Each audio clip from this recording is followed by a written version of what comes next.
I do have a starter question around what activity have you funded in the past that you were really pleased to have been able to support, and why is that?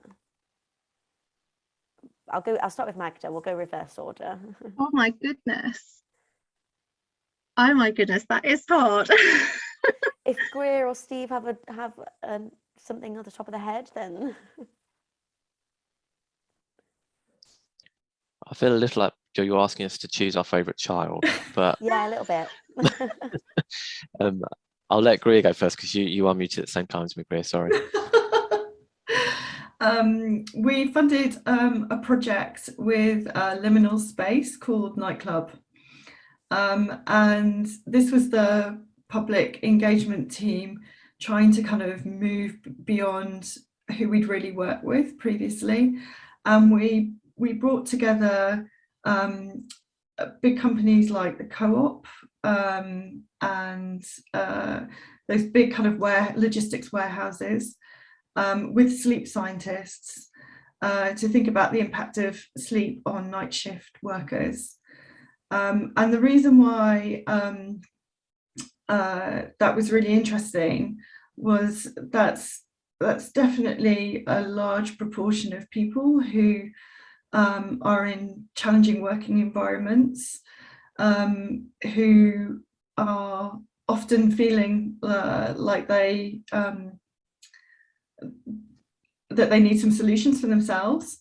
And we were trying to also persuade employers about why integrating health research would help them both in terms of their productivity and how they could support their workforce. And by bringing those stakeholders together with Nightclub, which was kind of understanding the effects of the impact of night shift working on sleep, actually it led to more changes in terms of what the employers could do differently. So things like providing more breaks and also improving the quality of food and really listening and engaging with the experiences of their staff in a different way. It was more the impact on how the employer changed that, just felt that public engagement can do so much. It was just really exciting to see it with in a private sector setting, because we don't often do that. Sounds great. Thank you for sharing that one. That sounds like a really interesting project. Steve, did you have one? Well, I've only been at UKRI for 2 years, so I'm kind of going to cheat a little bit, because I think the projects that I'm most excited about are the ones that I kind of introduced slightly in my talk. So, I think those are, I think particularly that Bristol project is really exciting, and I think it's going to be incredible to see how that evolves over the next 3 years. And, I think, like I said, those 5 projects, the others, there were 2 around mental health, one around children's mental health, one around adult mental health, and another one about objects in museums in Manchester and working with immigrant populations, people from people from refugee backgrounds up in Manchester, and working with them about how those objects are recorded and described. And I think, for me, those are all really exciting projects, because they really are pushing the envelope, despite some of the challenges that we had for that call. And I suppose, just to cheat again, another project that I really liked was Departure Lounge, which was another liminal space project, but that was the Academy of Medical Sciences, which is a great project. So I definitely recommend people check that one out as well, which is around talking about death and what people want at end of life, which I think is a really good conversation to be having. Thanks, Steve. Yeah, it's a good one. But those projects that you will be funding sound really exciting. So it'd be interesting to see what happens with those over the next few years. And Magda, did you have a suggestion?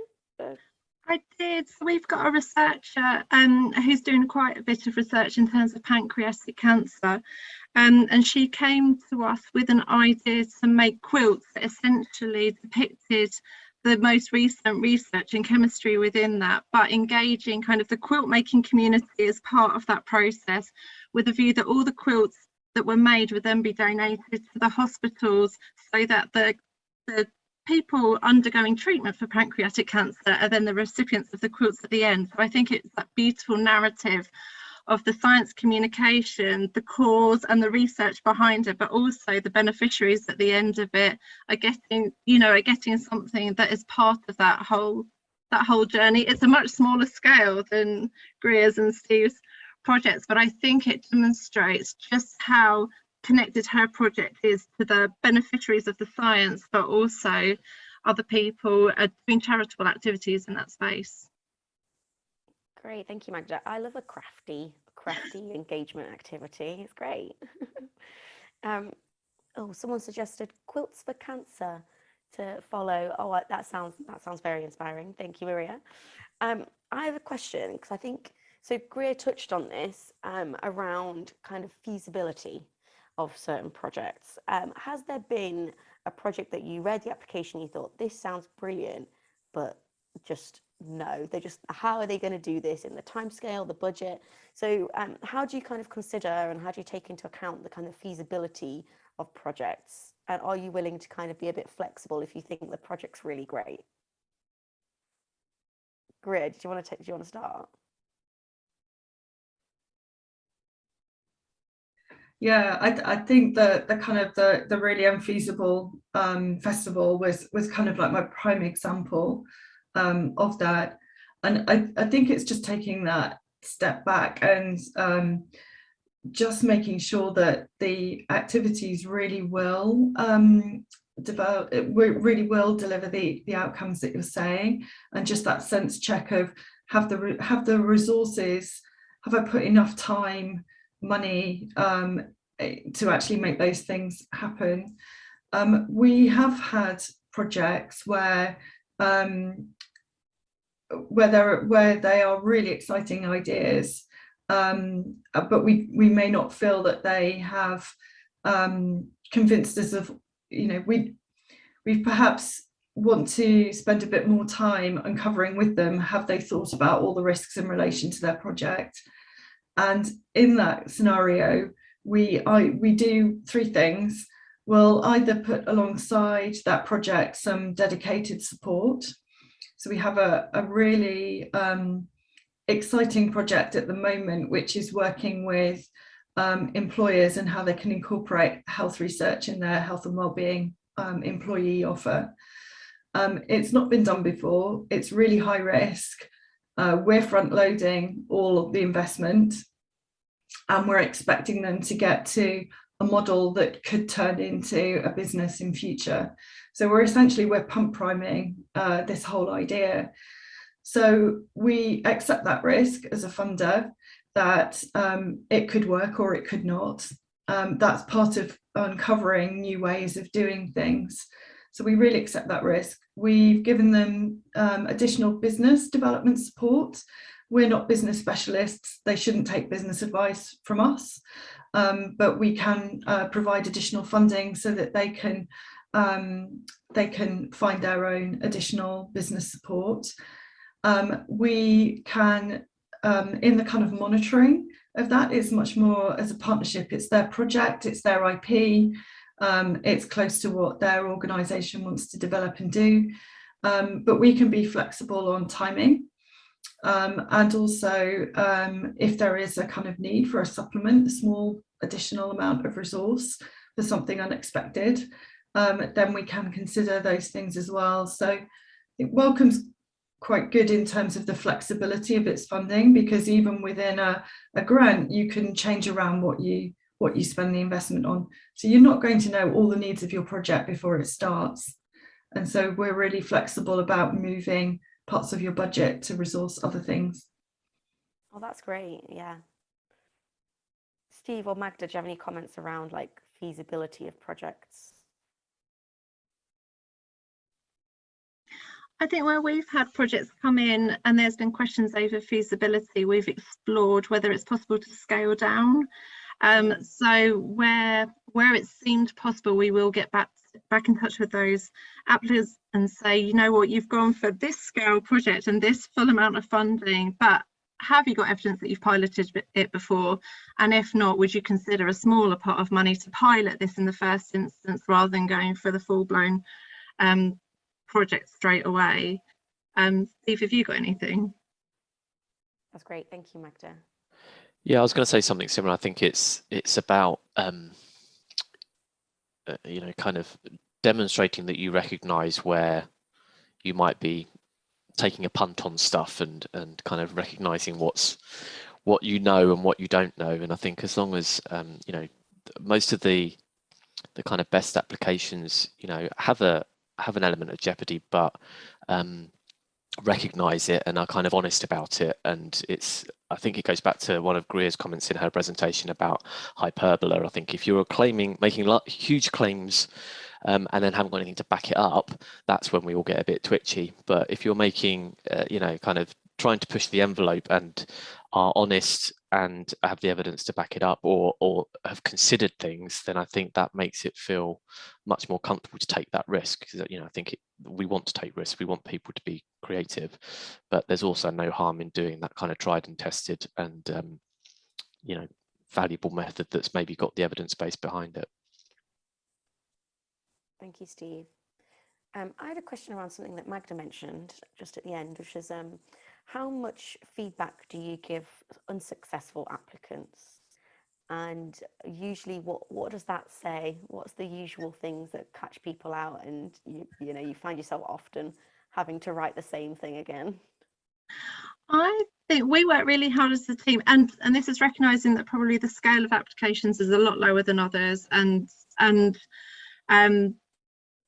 we are running a smaller grant scheme, but what we are still trying to do is offer quite a personalised service. So the initial email that tells someone that they're unsuccessful will have a kind of a summary of what the panel discussions were and the concerns of the application. It tends to be a one-liner that just summarises it, and can be anything from your project didn't demonstrate how it met the criteria, all the way through to there were inconsistencies in the budget, or, you know, things that we weren't able to pick up in addition.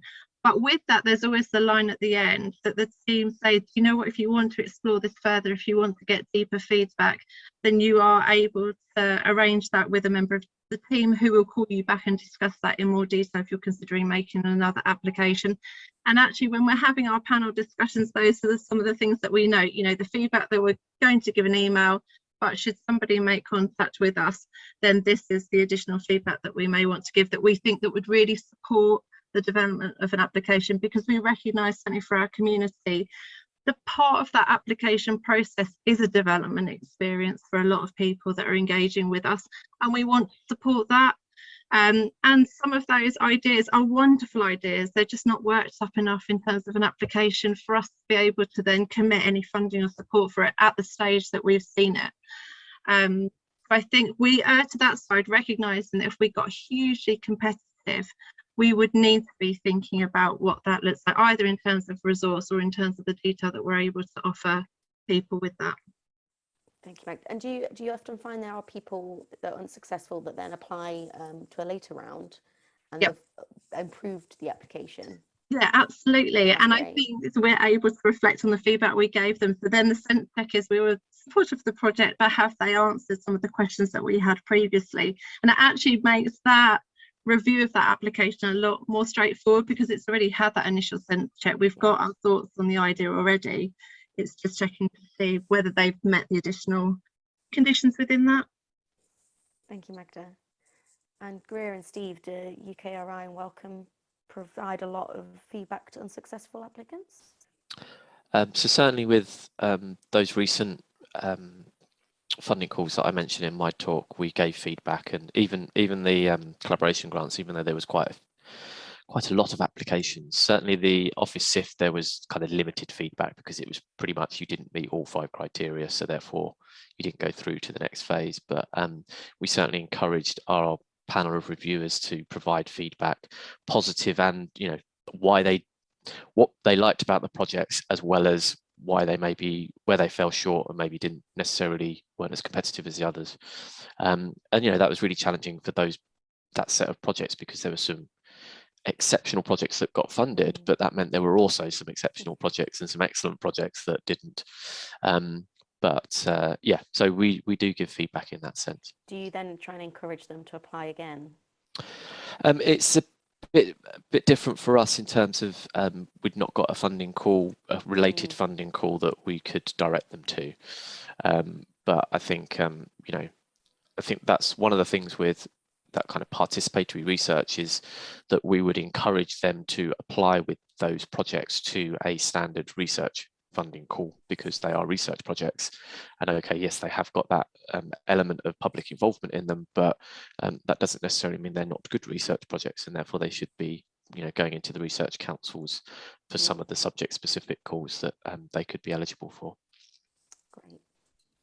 With Wellcome, we have research enrichment for public engagement, which if you have a Wellcome award, you can apply for it. Like Magda, we provide a summary of the panel's feedback, and we are open to kind of resubmissions of ideas, and we'll often put within the feedback letter to encourage people to come back through. And that has quite a high funding rate. We fund around half the proposals in research enrichment. We have devolved quite a number of funding approaches. So the Ideas Fund, run by the British Science Association, is is community-led public engagement projects working with researchers on mental health and well-being issues. They have stronger infrastructure than us. They have local ambassadors who can support both the development of the idea and how it goes through, and a process of if there is potential in the idea, to then carry on working with that applicant to go through into future funding rounds. That's quite a new approach for us, but the kind of one that we're really kind of keen to learn from. We have done a pilot which is now closed, which is devolving seed funding for public engagement projects that are researcher-led. And they're often smaller scales, but they're really instrumental bits of funding that really help progress and build capacity and capability around public engagement. And we feel that it's better for the public engagement leads within those institutions who have ongoing relationships with their researchers who can really support their development. And so we work in those ways.